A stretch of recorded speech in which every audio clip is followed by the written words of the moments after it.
SBI bank account में आधार seeding होना चालू हो चुका है। अब आप लोग घर बैठे अपने मोबाइल फोन के माध्यम से आधार सीडिंग कर सकते हैं। आधार ओटीपी के द्वारा आपको एसबीआई के किसी भी ब्रांच में जाने की आवश्यकता नहीं है। घर बैठे ही अब आप लोग अपने मोबाइल फोन के माध्यम से अपने स्टेट बैंक ऑफ इंडिया यानी कि एसबीआई में आधार सीडिंग को कर सकते हैं।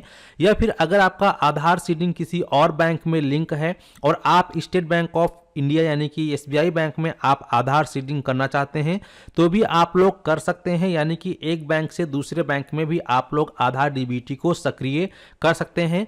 जिससे कि आने वाले समय में जब भी गवर्नमेंट के माध्यम से कोई भी योजना लॉन्च होती है तो जो भी उसका पेमेंट होता है सीधा आपके आधार डीबीटी लिंक अकाउंट में ही आता है। तो इसीलिए जरूरी है कि आपको अपने बैंक अकाउंट में आधार सीडिंग कर लेना चाहिए। तो अगर आप सभी का स्टेट बैंक ऑफ इंडिया में अकाउंट है, एसबीआई में आपका अकाउंट है और आपको अपने स्टेट बैंक ऑफ इंडिया वाले अकाउंट के अंदर एसबीआई बैंक अकाउंट में आपको आधार सीडिंग करना है, लिंक करना है, तो किस प्रकार से लिंक करेंगे आधार ओटीपी के माध्यम से, आज के इस वीडियो में आपको हम पूरा प्रोसेस लाइव दिखाने वाले हैं। गवर्नमेंट के माध्यम से इस ऑप्शन को ऑनलाइन ऐड कर दिया गया है। अब आप लोग बहुत ही आसानी से कर सकते हैं।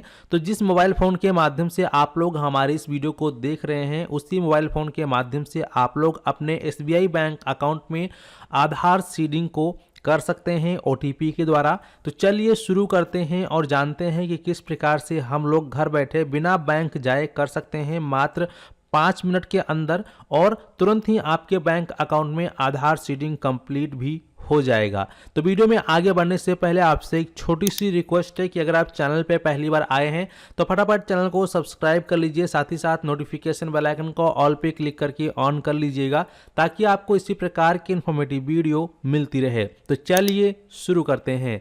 तो आप सभी को अपने एसबीआई बैंक अकाउंट में आधार सीडिंग को इनेबल करने के लिए आपको अपने मोबाइल फोन में गूगल को ओपन करना है और यहाँ आपको सर्च कर लेना है एनपीसीआई। इतना सर्च करोगे आपके सामने फर्स्ट लिंक आ जाएगा, national payment corporation of India NPCI. आपको इसी ऑप्शन पे क्लिक कर देना है। जैसे ही आप इस ऑप्शन पे क्लिक करते हैं तो आप सभी के सामने इस प्रकार से एनपीसीआई का जो ऑफिशियल पोर्टल है यह ओपन हो जाएगा। यहाँ आपको ऑप्शन दिखाई देगा कंज्यूमर का, आप कंज्यूमर वाले बटन पे क्लिक करेंगे। इस पे क्लिक करने के बाद आप सभी को यहाँ पर लास्ट में ऑप्शन दिखाई देगा भारत आधार सीडिंग इनेबलर। इसी की मदद से हम लोग अपने एसबीआई बैंक अकाउंट में आधार सीडिंग को कर सकते हैं। तो हमें इस वाले ऑप्शन पे क्लिक कर देना है। जैसे ही हम इस ऑप्शन पे क्लिक करेंगे तो हमारे सामने एक न्यू पेज ओपन हो जाएगा जहां पर इस प्रकार से आपको देखने को मिलेगा। अब यहाँ इस प्रकार से आपको टाइमिंग देखने को मिल रहा है सेशन एक्सपायर। इसी टाइमिंग के अंदर आपको अपना पूरा प्रक्रिया को कंप्लीट करना है। तो सबसे पहले यहाँ आपको ऑप्शन मिलता है आधार सीडिंग और डी सीडिंग। तो आपको अपने बैंक अकाउंट में आधार सीडिंग करने के लिए इसी वाले ऑप्शन पे क्लिक करना है। और यहाँ पे मैं सबसे पहले आपको स्टेट बैंक ऑफ इंडिया का नाम दिखा दूं। आप देखेंगे स्टेट बैंक ऑफ इंडिया यानी कि एसबीआई बैंक का नाम आ चुका है। तो अब आप आसानी से कर सकते हैं, लेकिन इसको प्रोसेस करने से पहले आपको यह चेक करना है कि वर्तमान में आपका आधार किस बैंक के साथ लिंक है या नहीं लिंक है। तो इसको चेक करने के लिए आपको आधार मैपेड स्टेटस पे क्लिक करना है। सबसे पहले आपको यही प्रक्रिया करनी है। तो यहाँ आपको अपना आधार कार्ड नंबर डालना है, कैप्चा कोड यहाँ डाल देना है, चेक स्टेटस पे क्लिक कर देना है। तो जैसे ही आप चेक स्टेटस पे क्लिक करते हैं तो आपके आधार में जो नंबर रजिस्टर्ड है उस पर 6 अंकों का आधार के माध्यम से ओटीपी भेजा जाएगा। उस ओटीपी को आप डाल के सीधा कंफर्म पे क्लिक करेंगे तो इस प्रकार से आपका आधार का जो भी स्टेटस होगा आपके सामने शो हो जाएगा। अब जैसे कि आप देखेंगे कि हमारे आधार को जो है पंजाब नेशनल बैंक के साथ डीबीटी को लिंक किया गया है। यहाँ पर ये इनेबल है, कौन सी टाइमिंग में हुआ वो भी आपको देखने को मिल जाएगा। तो यहाँ पे सबसे पहले आपको यह चेक कर लेना है कि आपका आधार कौन से बैंक के साथ इनेबल है। अगर आपका किसी और बैंक के साथ आधार डीबीटी इनेबल होगा तो उस बैंक का नाम यहाँ देखने को मिल जाएगा और यहाँ पे मैपिंग स्टेटस के सामने इनेबल देखने को मिलेगा। लेकिन अगर आपके आधार में यहाँ पर मैपिंग स्टेटस के सामने इनेबल के बजाय डिसेबल लिखा हुआ है या NULL लिखा है, बैंक नेम के सामने कोई भी बैंक का नाम नहीं आ रहा है, तो इसका मतलब है कि आपका आधार अभी किसी बैंक के साथ लिंक नहीं है। लेकिन अगर बैंक नेम के सामने आपका बैंक का नाम तो आ रहा है, लेकिन मैपिंग स्टेटस के सामने इनेबल की जगह डिसेबल लिखा हुआ है, तो इसका मतलब है कि आपको अपने आधार को उस बैंक के साथ इनेबल करना होगा। या फिर आप मान लीजिए कि जैसे कि हमारा जो है पंजाब नेशनल बैंक में खाता है जो कि आधार से डीबीटी लिंक है, इनेबल है।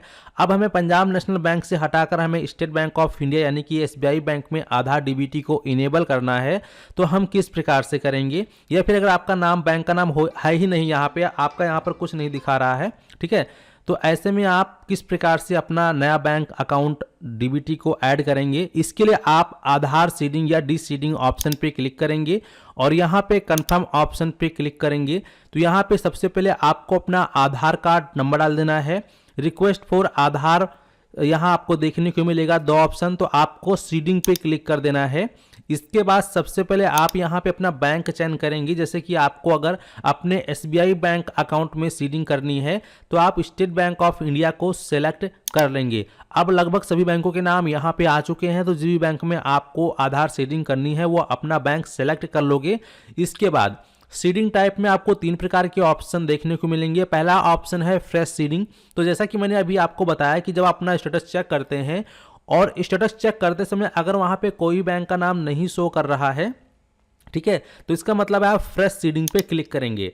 लेकिन अगर आपका वहां पे कोई बैंक शो कर रहा है, जैसे कि मेरे केस में आपने देखा कि मेरा पंजाब नेशनल बैंक में आधार डीबीटी लिंक है, तो ऐसे में हमें यहाँ पर तीसरे ऑप्शन को सिलेक्ट करना है। जैसे कि मुझे पंजाब नेशनल बैंक का अब डीबीटी हटाकर एसबीआई बैंक में डीबीटी को लिंक करना है, तो हम तीसरे ऑप्शन का सिलेक्शन करेंगे जहां पे लिखा है movement from an bank to other bank, ठीक है, ये ऑप्शन हो गया। अब यहाँ पे जो दूसरा नंबर पे ऑप्शन है movement same bank with another bank, जैसे कि इसका कहने का मतलब यह है कि अभी भी बहुत सारे ऐसे लोग हैं जिनका कि सेम बैंक में अलग अलग ब्रांचेस में उनके 2 अकाउंट है। जैसे कि आपका स्टेट बैंक ऑफ इंडिया में ही एक अकाउंट है जो कि दिल्ली में है, और आपका एक स्टेट बैंक ऑफ इंडिया जो कि आपके गांव में बैंक है उसमें भी आपका अकाउंट है। यानी कि आपका बैंक तो एक ही हुआ लेकिन 2 अलग अलग ब्रांचेस में अकाउंट है, तो एक ब्रांच का हटाकर दूसरे ब्रांच का आपको लिंक करना है। तो इसके लिए फिर आपको जो सेकंड ऑप्शन है इस ऑप्शन का सिलेक्शन करना है। लेकिन अगर आप फर्स्ट टाइम कर रहे हैं तो फ्रेश सीडिंग करेंगे, इसका आपको ध्यान रखना है। मैंने आपको ये तीनों प्रोसेस बताया है, ठीक है। अब इसके बाद फ्रेश सीडिंग पे अगर आपने क्लिक किया, जो भी आप ऑप्शन सेलेक्ट करते हैं उसके अनुसार जो भी आपने यहाँ पे बैंक को सेलेक्ट किया है उसका बैंक अकाउंट नंबर आप यहाँ डालेंगे, फिर अपना बैंक अकाउंट नंबर कंफर्म करेंगे और ये जो छोटा सा बॉक्स है इस पर आप टिक करोगे। इसके बाद जो कैप्चा कोड दिया गया है यहाँ डालोगे, सबमिट ऑप्शन पे क्लिक करोगे तो सबसे पहले आपके बैंक में जो नंबर लिंक होगा उस पर एक ओटीपी आएगा, वो डाल के सबमिट करोगे। फिर लास्ट स्टेप में आपका आधार ओटीपी 1 टाइम आएगा, वो डाल के सबमिट करोगे तो यहीं आपका हैंड टू हैंड जो है आधार डीबीटी को सक्रिय कर दिया जाएगा। 2 मिनट का समय लगेगा प्रोसेसिंग होने में। 2 मिनट के अंदर ही आपका जो वेरिफिकेशन है आपके ब्रांच को भेज दिया जाएगा और ब्रांच के माध्यम से 5 मिनट के अंदर अंदर ही आपको अप्रूवल होकर आपके नंबर पर मैसेज में आ जाएगा। तो इस प्रकार से आप लोग बहुत ही आसानी से जो है अपने एसबीआई बैंक में आधार सीडिंग को कर सकते हैं। मुझे अपने पंजाब नेशनल बैंक में ही डीबीटी को रखना है तो इसीलिए हमने यहाँ पर आपको नहीं दिखाया, लेकिन अभी जो ये ऑप्शन जो है प्रॉपर तरीके से वर्किंग है, अच्छे तरीके से काम कर रहा है। मैंने और भी 2-3 लोगों को किया था, लेकिन मैं उस समय अपनी दुकान पर बैठा था, वहाँ पर काफ़ी ज़्यादा शोर शराबा होता है तो इसीलिए वीडियो रिकॉर्ड करना पॉसिबल नहीं था। तो इस समय मैं एकांत में वीडियो को शूट कर रहा हूं, तो मेरे पास अभी डाटा नहीं था, इसीलिए मैं आपको प्रोसेस बताया हूं। इसी प्रोसेस के माध्यम से आप सभी को करना है, आपका जो है आधार सीडिंग कंप्लीट हो जाएगा। और एक बार आपके यहां से प्रोसेस करेंगे, प्रोसेस करने के बाद रिक्वेस्ट स्टेटस चेक का ऑप्शन मिलेगा, इस पर क्लिक करके आप यहाँ पे सीडिंग ऑप्शन को सिलेक्ट करोगे, कौन सी टाइमिंग पे आपने किया था वो टाइमिंग सेलेक्ट करेंगे। आपने फ्रेश किया है तो फ्रेश को सेलेक्ट करोगे, देन यहाँ पर रेफरेंस नंबर, यानी कि जब वहाँ पे आप कर रहे होंगे तो आपको एक रेफरेंस नंबर भी मिलेगा, आपके नंबर पे मैसेज में भी आएगा, प्लस आपको स्क्रीन पर भी दिखाई देगा। तो वो रेफरेंस नंबर यहाँ डाल के कैप्चा को डाल के चेक पे क्लिक करोगे तो आपके वर्तमान में स्थिति क्या है वो भी आपको देखने को मिल जाएगा। तो इस प्रकार से आप लोग घर बैठे अपने बैंक अकाउंट में आधार सीडिंग को कर सकते हैं। उम्मीद करते हैं कि आप लोग अच्छे से समझ गए हैं। अगर इसके अलावा कोई और जानकारी चाहिए तो आप लोग हमें कमेंट सेक्शन में कमेंट करके जरूर बताइएगा। और अब तक आप में से कितने लोगों ने घर बैठे अपने एसबीआई बैंक में आधार सीडिंग जो है सफलतापूर्वक कर लिया है, कमेंट सेक्शन में कमेंट करके जरूर बताएं, ताकि सभी लोगों को इसके बारे में प्रॉपर तरीके से जानकारी प्राप्त हो सके।